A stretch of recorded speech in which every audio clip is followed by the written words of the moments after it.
Buksan po natin ang ating Biblia sa Romans chapter 13. In order to get the context, mag-umpisa po tayong magbasa sa verse 11 hanggang sa 14, although ang ating concentration ay nasa verse 14 po. Romans chapter 13 verse 11 hanggang sa 14. Ang sabi po dito, bukod dito alam ninyo ang panahon na ngayoy oras na upang magising kayo sa pagkakatulog, sapagkat ngayon ay higit na malapit na sa atin ang kaligtasan kaysa noong tayo'y sumampalataya ng una. Malalim na ang gabi at ang araw ay malapit na, kaya't iwaksi na natin ang mga gawain ng kadiliman at ating isakbat ang mga sandata ng liwanag. Lumakad tayo ng maayos, gaya ng sa araw, huwag sa kalayawan at paglalasing, huwag sa kalaswaan at kahalayan, huwag sa mga away at paninibugho, kundi isuot ninyo ang Panginoong Hesukristo at huwag ninyong paglaanan ang laman upang masunod ang mga pagnanasa nito. May the Lord bless the proclamation of His word this morning. Now, last Sunday, tingnan po natin ang exhortation ni Apostle Paul sa mga mananampalataya na mag-behave properly, lumakad ng maayos nang sa araw. At nakita po natin, tiningnan natin last Sunday, what it looks like to not behave properly.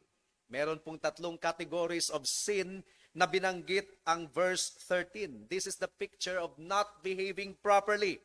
Kalayawan at paglalasing, kalaswaan at kahalayan, mga pag-aaway at paninibugho. And now, just a reminder mga kapatid, mga kaibigan, ang sinulatan po ni Apostle Paul sa mga directions na ito, hindi po ang mga unbelievers, kundi ang mga believers na dinescribe ng Romans 1, 6, and 7, sa mga ito ay kasama kayo ng mga tinawag kay Kristo. Sa lahat ninyong nasa Roma na mga inibig ng Diyos, mga tinawag na banal, sumainyo nawa ang biyaya at kapayapaang mula sa Diyos na ating Ama at sa Panginoong Hesukristo. So, these words of mandate or directions ay hindi po binigay sa mga makasalanan, directing them to put on Christ sa kanilang conversion, although that is also a biblical truth ayon pa sa Galatians 3:27. But rather, ito po ay paghikayat sa mga mananampalataya na isuot ang ating Panginoong Hesukristo with reference to them.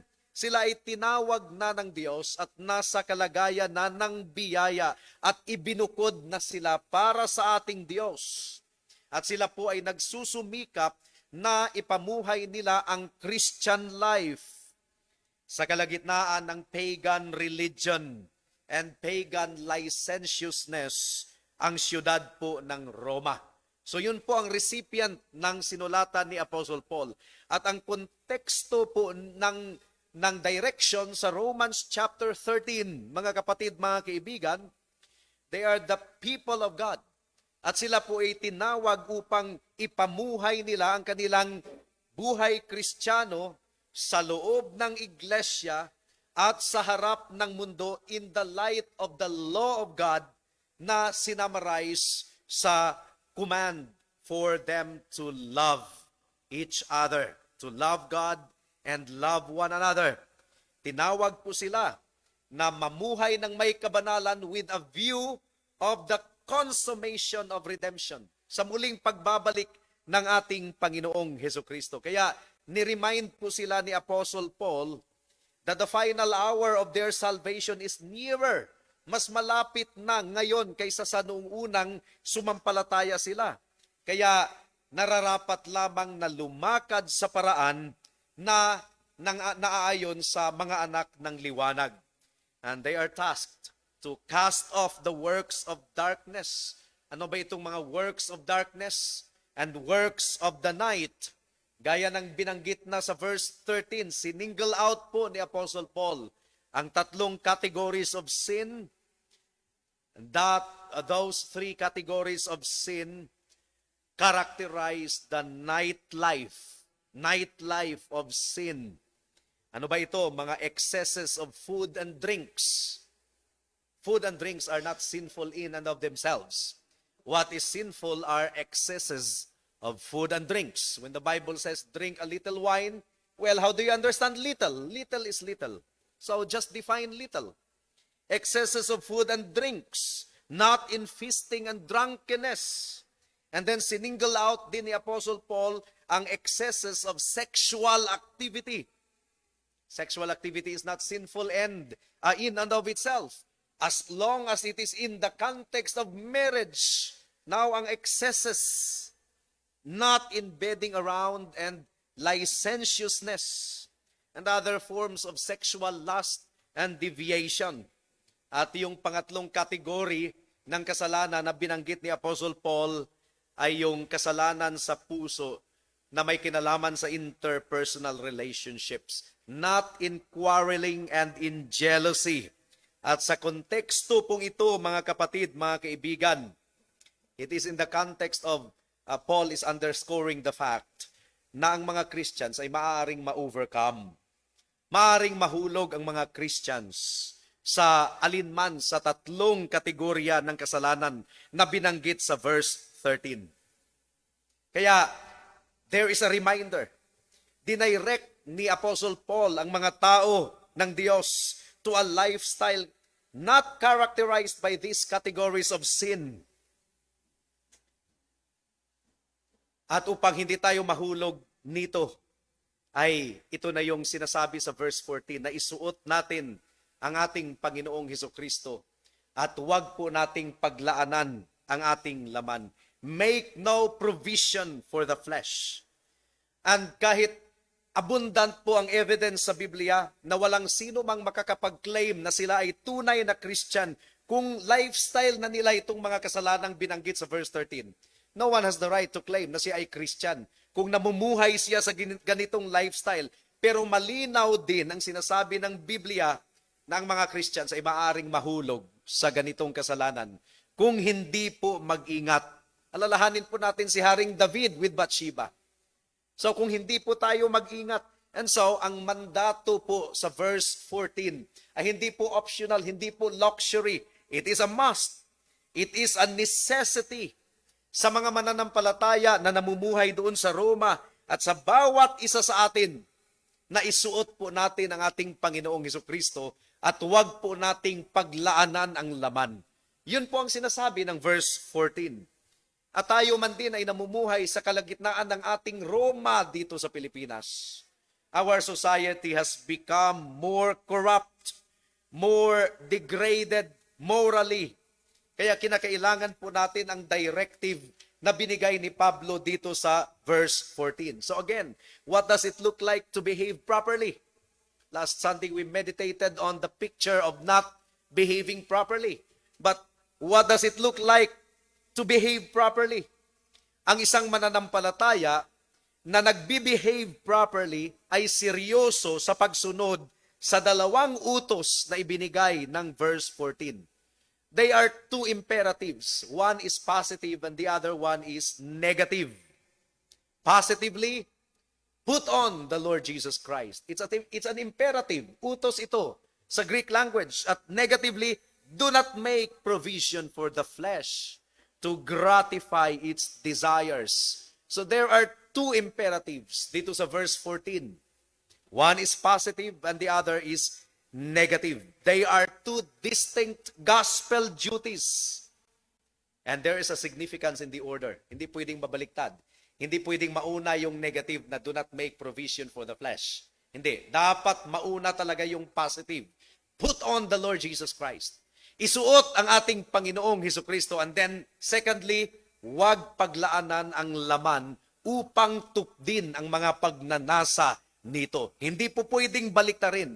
Hindi po natin masunod yung negative command kung hindi po natin masunod ang positive command na isuot po natin ang ating Panginoong Hesukristo. At hindi rin po sila pwedeng paghiwalayin.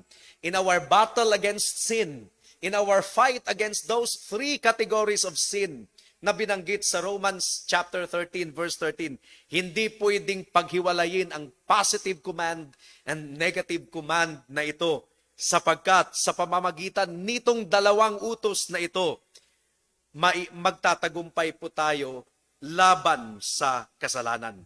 Pero dahil mahaba talaga ang verse 14, napaka-weighty, napaka-dense, mga kapatid, mga kaibigan, unahin po natin ang positive command sa linggong ito. Put on the Lord Jesus Christ. There's the mandate for all of us to put on the Lord Jesus Christ. So meron pong dalawang bahagi ang ating pagbubulay-bulay sa umagang ito. Una, the meaning of the words of the mandate. The meaning of the words of the mandate. At pangalawa, a working description of the mandate. In other words, papaano natin matupad ang mandato na ito na isuot natin ang ating Panginoong Hesukristo. Tayo po muna ay manalangin. O Lord, mabigat at mahirap ang pag-aaralan po namin sa umagang ito. Hindi ito nakabatay sa galing ng pastor na nagpapaliwanag, kundi sa kapangyarihan ng banal na Espiritu. Ang pinaka-purpose nito ay upang magtagumpay kami laban sa kasalanan. Sa gitna ng paganong lipunan na aming ginagalawan ngayon, hinihiling po namin, O Diyos, na maging seryoso kami sa pakikinig. Sino bang tunay na Christian ang ayaw magtagumpay laban sa kasalanan? At sino bang tunay na Christian ang hindi nakakaranas ng discouragement and depression dahil sa hindi na mabilang na pagkakataon sa aming buhay ay nahulog kami sa kasalanan? O Lord, naway ikiling po ng bawat isa ang aming pandinig upang maunawaan namin ang inyong salita at mailapat namin ito sa bawat isa sa amin, sa aming paglakad dito sa mundo. In Jesus' name we pray. Amen. The meaning of the words of the mandate in verse 14, kundi isuot ninyo ang Panginoong Hesukristo. Isuot ninyo ang Panginoong Hesukristo. Ang action po na ipinagawa ng Diyos sa atin ay isuot. Ano bang ibig sabihin ng put on? In the Greek language, ito ay common na salita na ginagamit sa pagbihis. Di ba ikaw ay nagbibihis ng damit? Mark chapter 1 verse 6, ito yung language that John the Baptist was clothed with camel's hair. So ordinary word for dressing. Mark chapter 15 verse 17, sinuutan nila si Kristo ng kulay ube na kapa nung siya ay nilitis at hinatulang mamatay.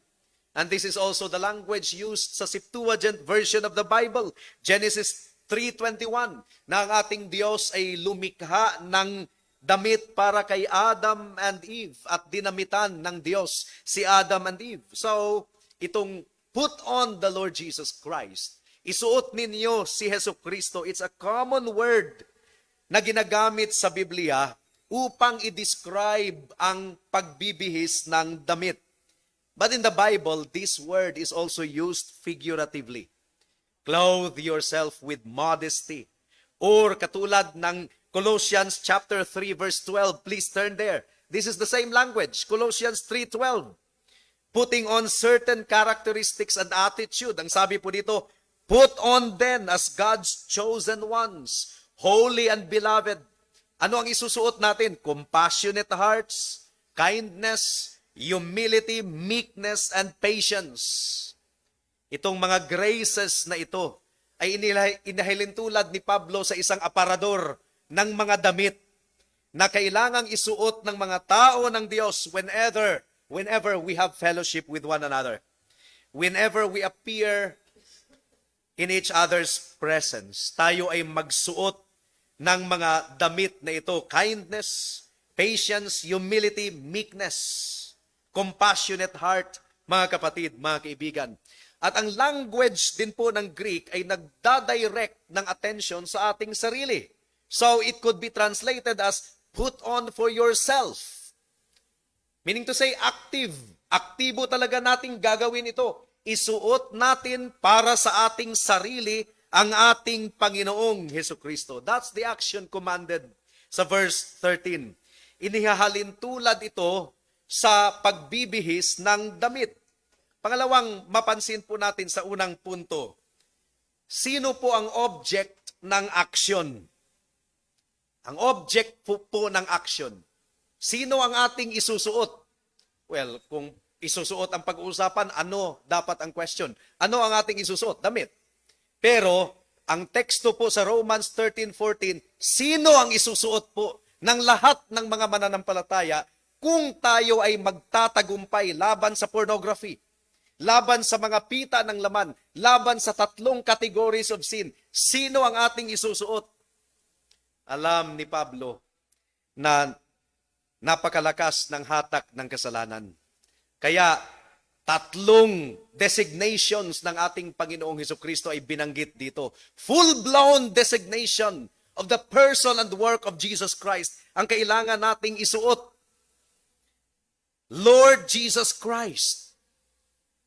Isuot natin ang ating Panginoong Hesukristo sa ating pakikibaka laban sa kasalanan. Now, whenever ating mapansin sa Biblia itong full-blown title ng ating Panginoon na binanggit, dapat natin itong pansinin. Sapagkat meron pong mga passages ng Bible na ang binanggit lang ay Lord Jesus. Meron ding our Lord. Meron ding Christ lang. But here, in this very difficult struggle of the believers, ang binanggit talaga dito ay ang full-blown designation ng ating Panginoon, Lord Jesus Christ. Kumpleto. Complete designation. Ibig sabihin, hindi madaling kalaban ang kasalanan. Hindi po easy ang pakikibaka natin sa kasalanan. And that is why we have to put on the Lord Jesus Christ in all that He is. Full-blown title, full-blown designation, Lord Jesus Christ. So una mga kapatid, let us put on the Lord. Tinawag po siyang Lord. Kanino po, saan po ito tumutumbok itong salitang Lord? It points to the dignity of His person as nothing less than God. Jesus Christ is Yahweh.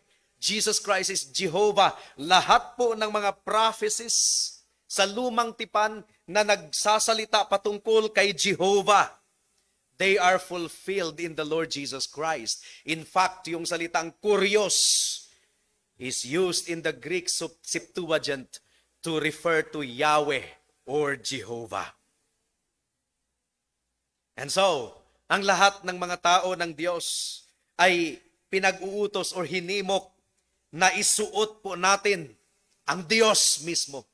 Put on the Lord, meaning to say, put on God because Jesus Christ is God. He is Jehovah. He is the Almighty One. And on the other hand, ito din po ay tumutumbok sa ating Panginoong Hesukristo bilang supreme ruler and king. In that sense, Jesus Christ was designated as Lord. Kaya nga, sinabi ni Peter sa Acts chapter 2 verse 36, God has made Him both Savior and Lord, or Lord and Savior. Well, from everlasting up to everlasting, sa katauhan po or sa being po ng ating Panginoon, in His deity, He has always been the Lord. Take note the announcement ng mga anghel sa mga shepherds, unto you is born as a Savior who is Christ the Lord. Unto you is born a Savior who is Christ the Lord. From everlasting to everlasting, ang ating Panginoon, He has always been the Lord. But with respect to His position as the outworking of His redemptive purpose. Again, outworking of His redemptive purpose, Jesus Christ is constituted Lord in a unique sense after ng kaniyang resurrection and ascension. Kaya nga sinabi ni Pedro, God has made Him Lord, but as to His being and deity, He has always been the Lord of glory. Or sa language ng Ephesians chapter 1, God has exalted Him to His right hand and put everything under His feet. Ang tinutukoy dito ay ang outworking ng redemptive purpose ng ating Diyos. Now, ito talaga yung, hindi po ito maliit na bahagi ng hiwaga ng ating teksto, mga kapatid, mga kaibigan. Paano isuot ng nilikha ang tagapaglikha? Have you not wondered? Paano isuot ng nilikha ang tagapaglikha? Paano isuot ng uod ang Diyos ng kaluwalhatian? And yet this is the language of the scriptures na isuot natin ang Lord Jesus Christ. Papaano isuot ng tao ang Diyos? Papaano isuot ng alipin ang namumuno. Pero ito po yung language ng ating teksto.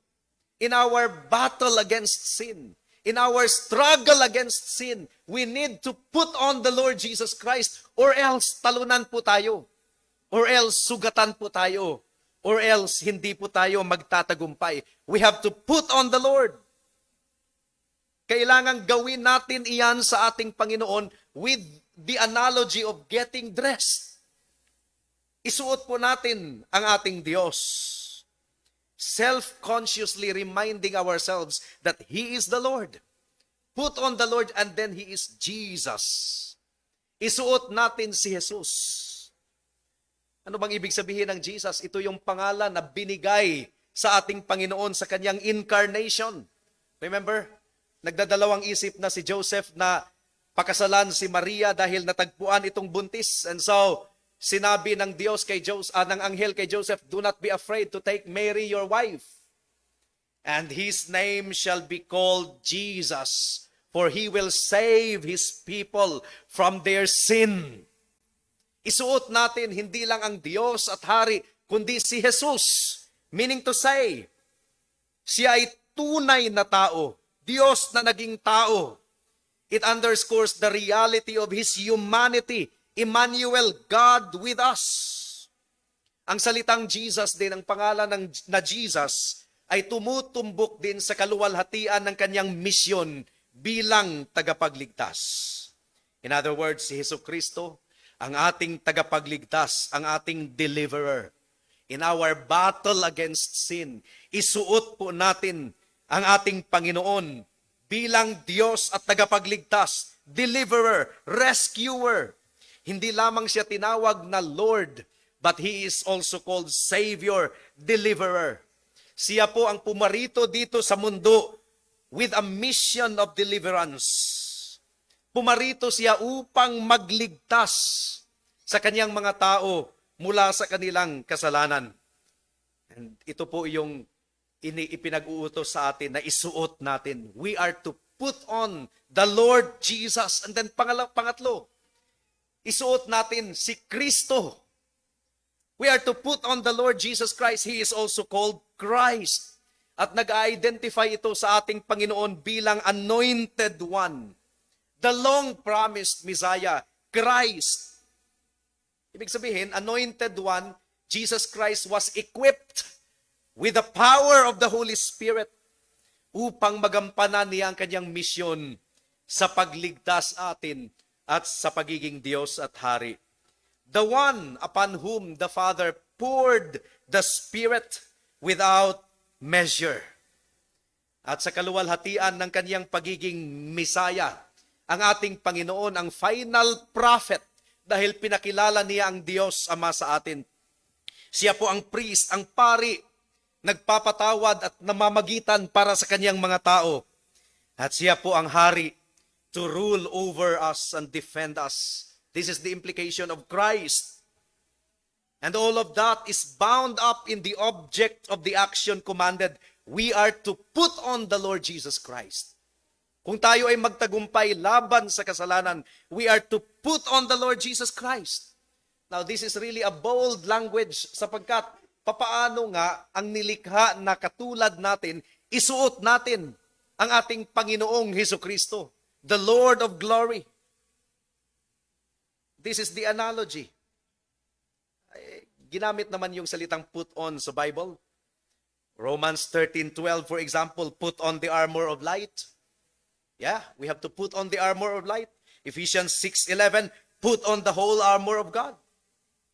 1 Thessalonians chapter 5, verse 8, put on the breastplate of faith. But here, in Romans 13:14, sino ang ating isusuot? The Lord Jesus Christ. Full-blown title, full-blown designation. At saang konteksto? Sa pakikibaka ng mga Christians laban sa kasalanan. In other words, hindi maliit na kalaban ng kasalanan. Dapat lapatan ito ng full-blown designation of our Lord Jesus Christ.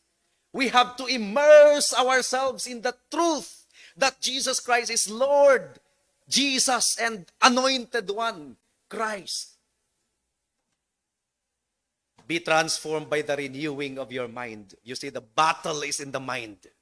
We have to put on the Lord Jesus Christ. The battle is in the mind. We have to remind ourselves. We have to remember that He is Lord. He is Jesus, Savior, Deliverer, and He is Christ. The battle with sin is so agonizing, and the people of God know that without exception. Kung hindi ka nakikibaka laban sa kasalanan, hindi ka Christian. Kung komportable ka sa kasalanan, hindi ka Christian. Kung ikaw ay nagkasala at parang wala lang, hindi ka Christian. Pero ang tunay na Christian, sapagkat meron na silang bagong puso, meron talagang katotohanan na nag-aagonize ang kanilang kaluluwa. Dumadaing because of the ongoing battle with sin. And in particular, sa 3 categories of sin na binanggit ng Romans chapter 13, verse 13. In our battle against sin, we have to consciously take to ourselves the Lord Jesus Christ as our dress and as our armor. At wala po tayong paglago sa ating kabanalan at paglago sa ating pagtatagumpay kung hindi po natin ito constant practice. Para bang nandito ang Lord Jesus Christ in the fullness of His glory. He is right here. Put Him on. Isuot siya. All that He is. Lahat ng kung sino ang ating Panginoon in our struggle against sin, put on the Lord Jesus Christ. He is our power. He is our victory. Now, paano ba natin ito gagawin? 1 Peter chapter 4 verse 19. This is an analogy. This is a figurative language, obviously. Hindi ito literal language, although the language is literal. Common language for getting dressed. Yun ang language ng scriptures, but obviously, this is figurative. How is it done? Paano natin isuot ang ating Panginoong Hesukristo in all that He is? Full-blown title, full-blown designation in the context of spiritual warfare. 1 Peter 4:19. Ito ay ipagkatiwala natin ang ating sarili sa Kanya bilang Lord Jesus Christ. Ipagkatiwala natin, ibuhos natin ang ating sarili sa Kanya bilang Lord Jesus Christ. Kaya't ang mga nagdurusa ayon sa kalooban ng Diyos ay ipagkatiwala ang kanilang mga kaluluwa sa tapat na lumikha sa paggawa ng mabuti. Not vaguely, but definitely, and with purpose in view of each and every temptation. Sa lahat ng karanasan natin sa tukso, ipagkatiwala natin ang ating sarili sa Lord Jesus Christ. Minsan kapag merong mga school competition, tapos may representative, magpapa-audition. Wala talagang nagpa-audition eh. Merong nagpa-audition pero medyo masyadong walang believe ka sa nagpa-audition. Pero wala na talagang ibang nagpa-audition. So sige, wala nang time. Kinakailangang i-practice mo yan, i-train mo yung taong yan, and then ipagkatiwala mo na lang ang karangalan ng school sa performance niya. Gano'n naman talaga. Parang insecure ang coach kung talagang hindi niya masyadong kilala ito. Kasi in a short notice, siya lang talaga yung nag-express ng interest. So paano mo ipagkatiwala ang contest sa contestant na hindi ka masyadong bihasa? Diba? Pero sa ating pakikibaka laban sa kasalanan, ipagkatiwala natin ang ating kaluluwa sa Lord Jesus Christ. Lord, Diyos, Hari, Jesus, Savior, Deliverer, Christ, Anointed One. The Holy Spirit was given unto Him without measure. So hindi ito vaguely but definitely. There is victory, mga kapatid, mga kaibigan, sa ating Panginoong Hesukristo. It is by living our life in the flesh, by faith in the Son of God. That is to say, in effect, by perpetually making use of the crucified and living Savior. Isa na sa Kanya ang banal na Espiritu by using Him as our living deliverer, our peace and our power sa kalagitnaan ng tukso sa ating paligid, sa kalagitnaan ng paghahari ng kasalanan sa mundong ito. That's the first point. The definition of the mandate. The clear definition, the meaning of the words of the mandate. Pangalawang punto, mga kapatid, mga kaibigan, a working description of the mandate. Isuot natin ang ating Panginoong Hesukristo in the context of battle against sin, warfare against sin. How do you do it? How do you do it? Papaano ba natin ito gagawin? Ang opening chapters, chapter 1 hanggang sa chapter 11, sa totoo lang, they are an unfolding of the gracious saving acts of God with respect to needy sinners among Jews and Gentiles. Chapter 1 to chapter 11, they are the unfolding of the gracious saving acts of God. And in the light of the saving act ng ating Panginoon na inispell out sa first 11 chapters, patungkol sa kaawaan ng Diyos sa pamamagitan ng ating Panginoong Hesukristo. In the light of those truth and doctrine, sinabi po ni Apostle Paul sa atin, put on the Lord Jesus Christ and make no provision for the flesh. So, paano natin ito gagawin? I told you a while ago that the battle is in the mind. Kung kaharap mo na ang temptation, the battle is in the mind. You have to put on the Lord Jesus Christ. By the way, huwag mong harapin yung temptation, no? Takbuhan ang temptation. Talikuran ang temptation, hindi po harapin. Hindi po hinarap ni Joseph ang temptation. Do not confront sin. When you confront sin, ikaw ang matatalo niyan. Takbuhan ng kasalanan just like what Jacob did with Joseph did with the wife of Potiphar.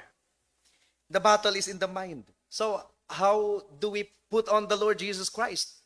In all of His glory and majesty, in light of His power, as God, as Savior and Deliverer, as the Anointed One. Unang-una, it means remembering and appropriating. Pag-alaala at paglalapat at taking to ourselves the privileges of our acceptance in Him. Alalahanin po natin at ilalapat natin sa ating sarili kung paano tayong tinanggap ng Diyos or paano tinanggap ng Diyos tayo sa kabila ng ating karumihan. Tinanggap niya tayo kay Kristo. Sa conflict natin with sin, kahit kasalanan ng gluttony, di ba binanggit sa verse 13? And drunkenness, kahit sa kasalanan ng bedding around and other forms of sexual deviations including pornography, kahit sa mga kasalanan na nagdi-destroy ng interpersonal relationship, jealousy and strife, we are to put on the Lord Jesus Christ. Ang ibig pong sabihin nito, alalahanin natin palagi at ilalapat natin kung papaanong tinanggap tayo ng Diyos kay Kristo. Naalala natin na sa sulat ni Pablo sa mga taga-Roma, diniscuss ang doctrine of justification by faith. Inaring ganap tayo sa pamamagitan ng pananampalataya. Romans chapter 8, pinahayag ni Apostle Paul that there is now no condemnation to those who are in Christ Jesus. Hindi sa pamamagitan ng ating gawa, hindi sa pamamagitan ng ating abilidad na linisin ang ating sarili, kundi sa pamamagitan ng pananampalataya kay Kristo sa Kanyang dugo at katuwiran na tayo ay inaring ganap sa harapan ng Diyos, gaano man karumi ng ating kasalanan, ng ating kaluluwa. Well, Pastor, ano bang kinalaman yan sa pag-fight natin sa tatlong categories of sin na binanggit sa verse 13? Ano bang kinalaman yan? I tell you, my dear brethren, it has everything to do with Christian victory if we will go back to the glorious doctrine of justification by faith in Christ Jesus our Lord. Bakit? Isa sa pinakamahirap na bagay na kakaharapin ng isang mananampalataya sa kaniyang pagkahulog sa kasalanan. Lalong-lalo na sa kasalanan na binanggit sa Romans chapter 13, verse 13. Isa sa pinakamahirap na kakaharapin ng isang mananampalataya ay ang discouragement at ang panlulumo na resulta ng discouragement na yun. Hindi na po mabilang sa ating experience at saka sa mga Christian na every time na nahulog sa kasalanan, pornography, sa kasalanan ng strife and jealousy, sa kasalanan ng drunkenness, every time na nahulog sa mga sensitive and besetting sin, hindi maiiwasan ang discouragement and depression at magsasabing, Pastor, ano pa bang use? Tunay ba akong Christian? How can I be a Christian? Nahuhulog pa rin ako sa kasalanang ito. You see? That's why we have to put on the Lord Jesus Christ whenever we are facing temptation. And so we begin to doubt our salvation. We begin to doubt our justification. The joy of salvation is gone. Nawala na ang joy of salvation. And then nahihiya na tayong lumapit sa Panginoon sa pananalangin. Even sa paglapit natin sa Panginoon upang humiling ng tulong dahil nahulog tayo sa kasalanan. We feel so unable and not capable of coming to God even in prayer and asking for His fatherly forgiveness. Lahat ng nerve na nag-a-attach sa atin sa fatherly love and care ng ating Ama ay naputol. And so we become discouraged. And discouragement is the mother of depression. Hindi po ba ito ang description ng bawat isa sa atin, mga kapatid, mga kaibigan? Hindi po ba ito ilang beses na bang na-question natin ang ating kaligtasan? How many times have we doubted kung tayo ay tunay ba na justified at tunay ba na ligtas? Nahulog tayo sa kasalanan. Hindi na mabilang. Hindi na mabilang. Now, it is at this moment when we are doubting kung tinanggap ba tayo ng Diyos sa katauhan at pagka-Diyos ng ating Panginoong Hesukristo. Tinanggap ba niya tayo? We have to start here. Kahit gaano kaitim ng ating kasalanan, merong kapatawaran ng ating Diyos. We are accepted in the Beloved. We must lay hold of it. Remember, hindi lang ang pakikipaglaban sa aktual na kasalanan or kasalanan sa isip at isipan, kundi the battle also includes doubt, discouragement. At dito tinitira ang mga anak ng Diyos, ang mga tao ng Diyos sa pakikibaka laban sa kasalanan.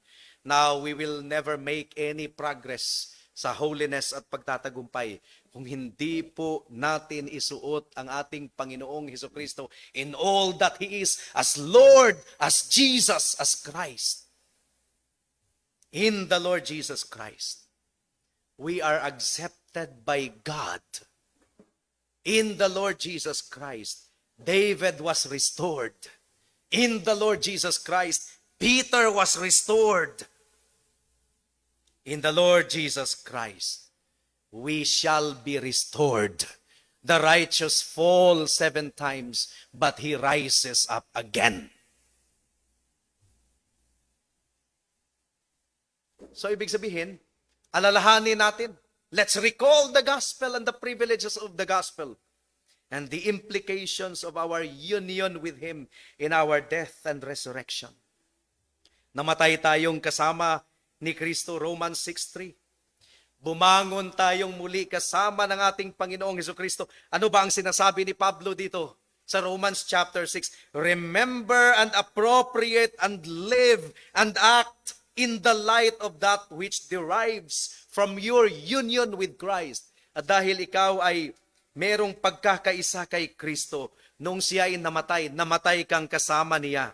Nung siya ay nilibing kang kasama niya. Nung siya ay bumangon mula sa mga patay, ikaw din ay bumangon kasama niya. Put on the Lord Jesus Christ. Meaning to say, remember and appropriate the implications of your union with Christ sa kaniyang buhay at kamatayan. mang-aagaw ang kasalanan. Have you heard of the word usurper? Usurp. Ang kasalanan ay mang-aagaw. Kaya si Jesus ang ating Lord, ang ating Savior. Jesus is the Christ. He is the Master. He is the Lord. Gustong agawin ng kasalanan ang pwesto na yan, ang posisyon na yan. And so, lumalapit ang kasalanan sa atin in some form of passion or lust, temptation. Lumalapit ang kasalanan sa atin according to Romans chapter 13 verse 13. At ang sigaw ng kasalanan demanding our submission ay napakalakas to the point na mai-intimidate tayo dahil ramdam ng ating 5 sense organs ang dikta ng kasalanan. That is the time that we have to put on the Lord Jesus Christ. At sasabihin natin sa kasalanan, namatay na ako sa pamumuno mo. Ako ay bagong nilalang na kay Kristo. Wala kang karapatan sa aking tiyan. Wala kang karapatan sa aking dila. I'm referring to wine and excessive food. Sin shall not exercise lordship over you. Ayon pa ni Paul, for you are not under law in an unblessed, condemned state, separate from Christ. Ikaw ay nasa pamumuno ng biyaya. At kung ang mga makasalanang sexual passions ay nag-a-appeal sa laman mo, and you are tempted to bed around or to explore the internet, to indulge in licentiousness, mga kapatid na mga kabataan, licentiousness of any action or thought. And the appeal is so powerful kahit yung mga past associations of past temporal pleasures. Anong ibig sabihin yan? Past associations of past temporal pleasures. Mga innocent objects na nakikita mo at nakukonek mo sa karanasan in the past. And the pull is so strong.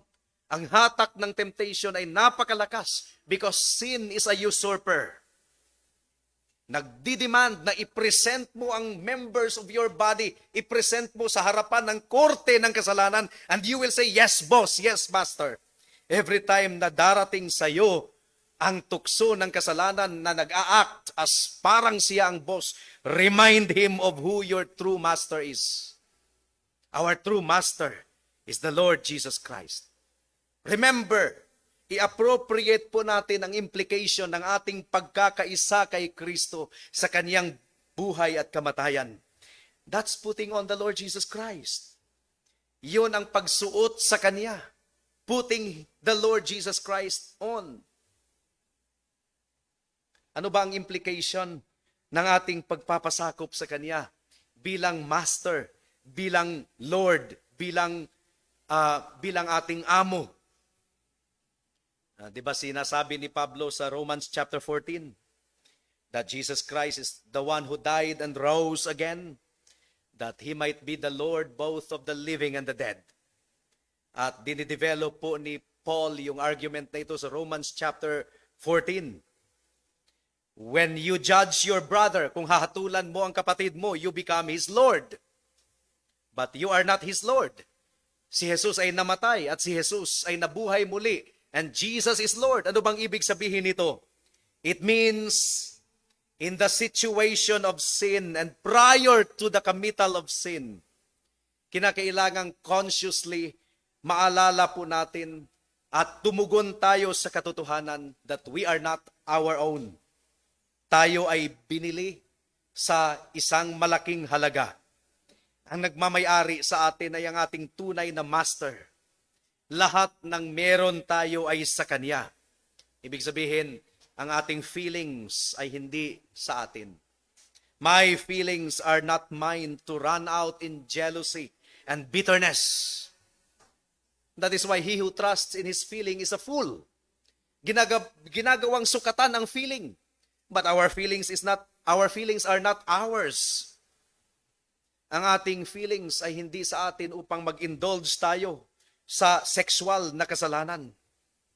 Our sexual organs are not ours to indulge in bedding around. Ang ating mga mata ay hindi rin sa atin. Hindi tayo ang nagmamayari ng ating mata at magiging inlet ito ng mental adultery. Hindi tayo ang nagmamayari ng ating mata. Ang ating tiyan, hindi po tayo ang nagmamayari nito na atin itong punuin ng excess food and drink. Put on the Lord Jesus Christ. Ibig sabihin, alalahanin mo kung sino ang nagmamayari sa iyo. Put on the Lord Jesus Christ. In the concrete reality of what lordship means. Put on the Lord Jesus Christ. Alalahanin mo ang Lord Jesus Christ sa kanyang present activity. Ano ba ang present activity ng ating Panginoon? Siya po ay namamagitan para sa atin. Siya po ay nangako na hindi niya tayo iiwanan at pababayaan. That is the present activity of the Lord Jesus Christ. Put on the Lord Jesus Christ in His present activity. Ibig sabihin, alalahanin mo ang kasalukuyang ginagawa ng ating Panginoong Hesukristo ngayon. Siya po ay nananalangin para sa atin. Isinugo niya ang kanyang banal na espiritu upang sumama sa atin.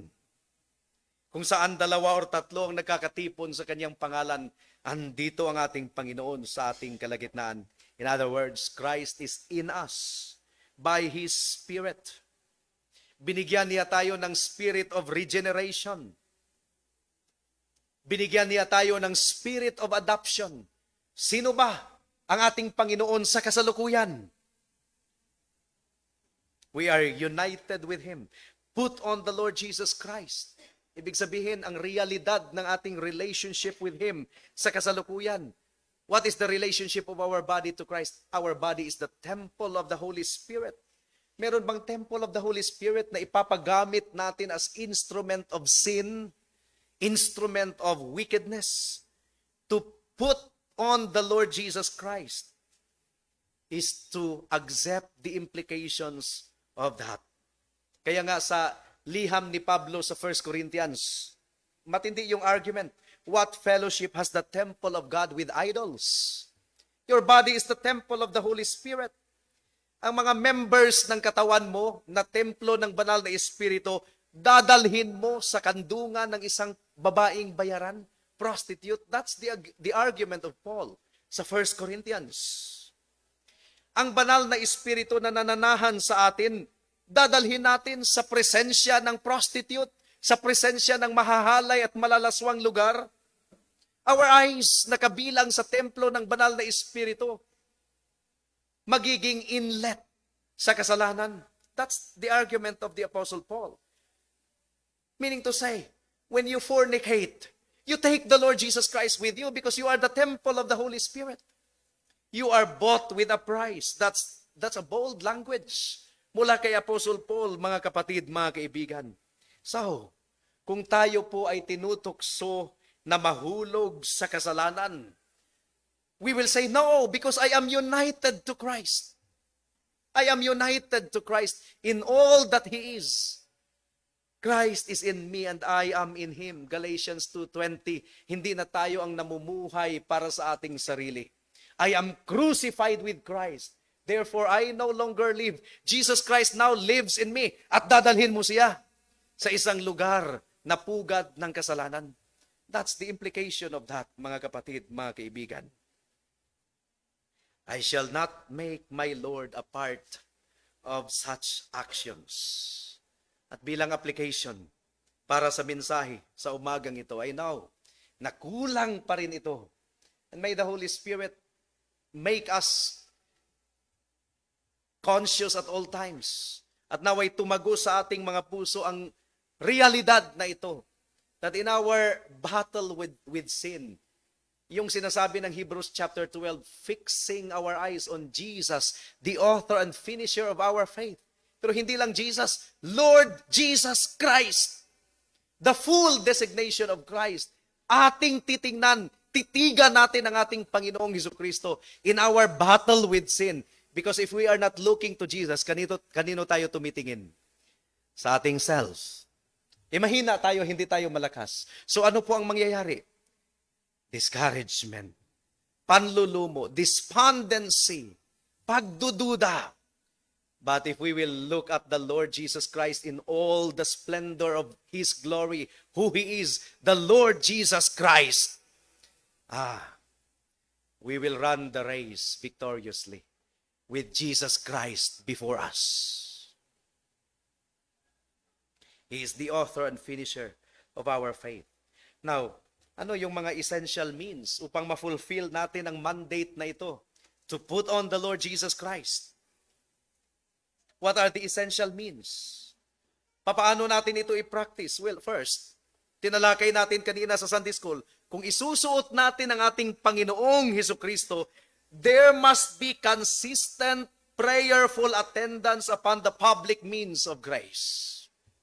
If we are to put on the Lord Jesus Christ, kinakailangang magkaroon tayo ng consistent, prayerful attendance sa public means of grace. Dahil sa public means na yon, sa pamamagitan ng banal na Espiritu, ang ating Panginoong Hesukristo ay binabandila sa ating harapan. Pinuproclaim sa ating harapan, mga kapatid, mga kaibigan.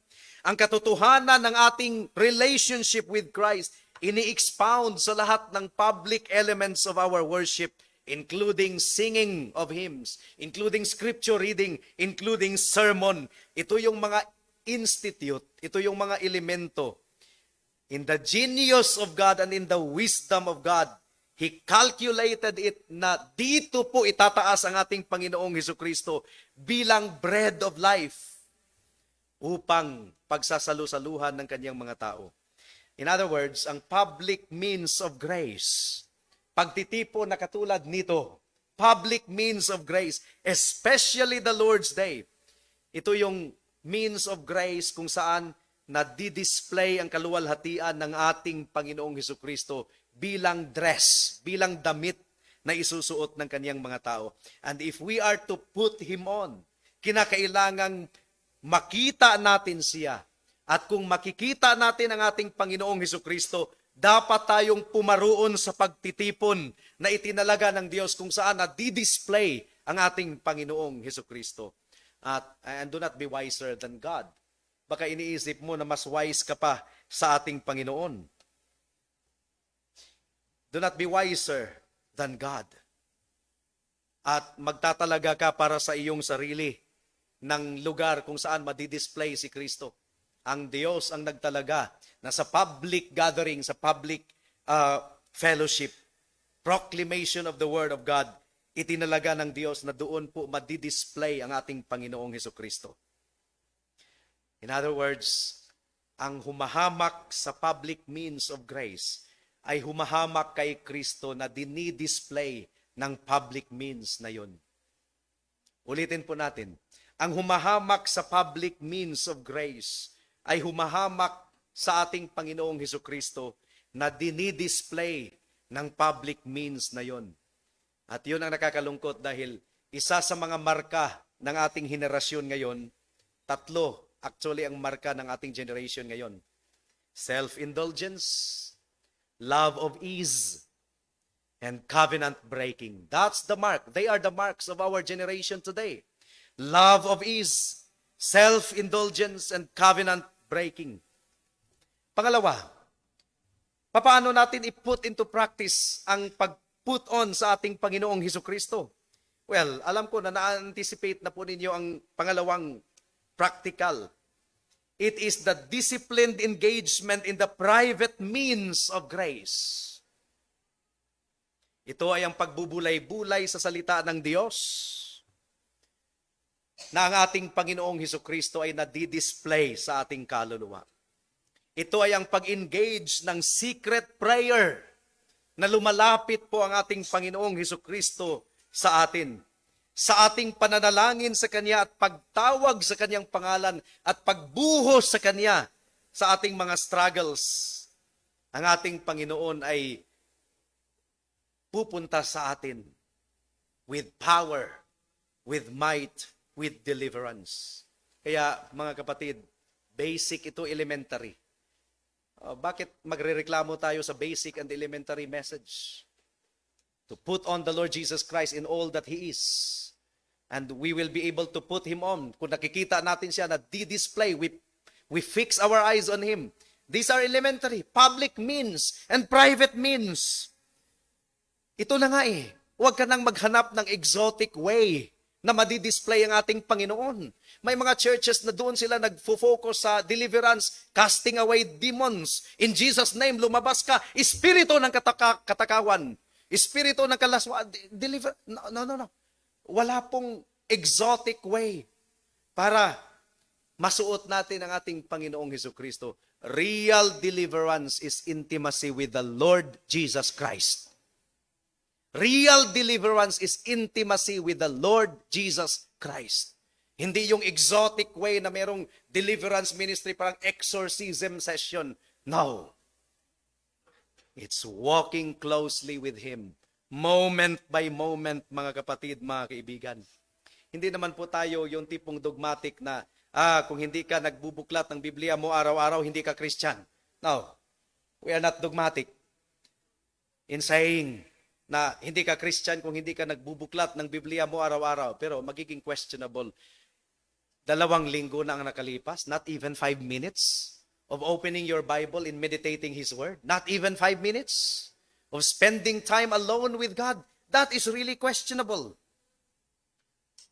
That is really questionable kasi ang sinasabi po ng Biblia, you put on the Lord Jesus Christ, meaning to say, active role. Ikaw ang gagawa niyan. Hindi po ito passive.